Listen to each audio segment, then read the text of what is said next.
discussed it with you.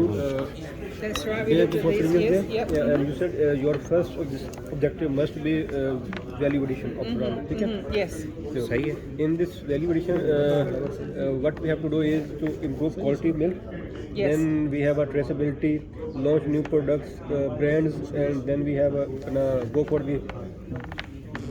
for जो है मतलब बाय प्रोडक्ट्स हमारे घी चीज़ बटर वगैरह ठीक है.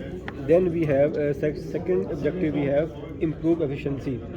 It will reduce our input cost automatically. Then we have to shift our farmers to commercial farming. So this is, I think, is a good measure, is about the percentage of farmers who are shifting from traditional to more modern methods. Corporate farming.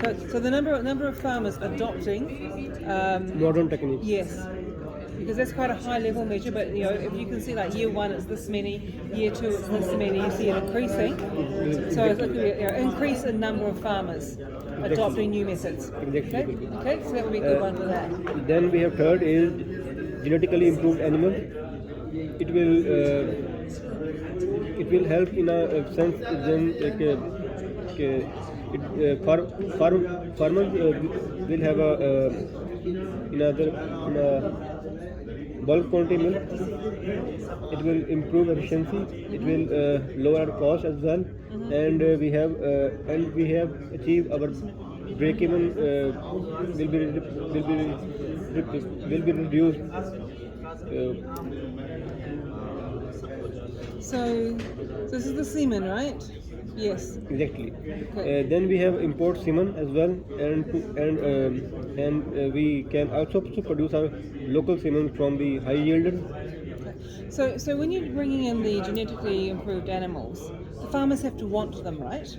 Yes. So I was just talking to this team over here, and they had their measure about this was the increase in demand from farmers for genetically improved animals, which means they're understanding why it matters. So if there are demand increases, then that means that you have to do more to meet that demand. But the demand is the first measure.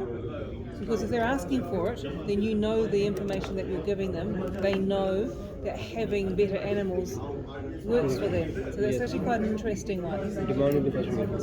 So you could have an increase in demand for improved livestock. Then you can measure later on the number of farmers who are actually now breeding them and raising them effectively. What do you think? Yes, exactly. Good, excellent. All right, so I think you know what to do for some of the others. But you need to write one for each of them when you do your plan. And then later on we'll go into more depth, but just having something really simple like this one. Launching new brands. Yeah, well. Go for byproducts. Yeah. Okay, so this is the value addition. So is it the number of new brands, or is it introducing traceability technology? You need to decide what one would be a really good one to trace for that one. But I think you've got some nice clear stuff here. Thank you.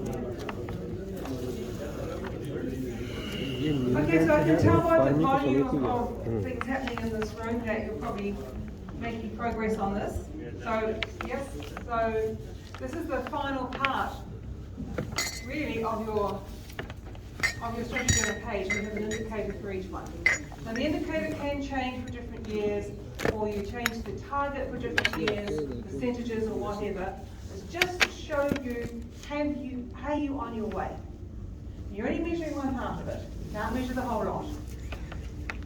You might also want to think about the measure that you have for your staff, your improvement. So think about something that's really important. So that might be about measuring the quality of your strategic alliances, or it could be about staff engagement.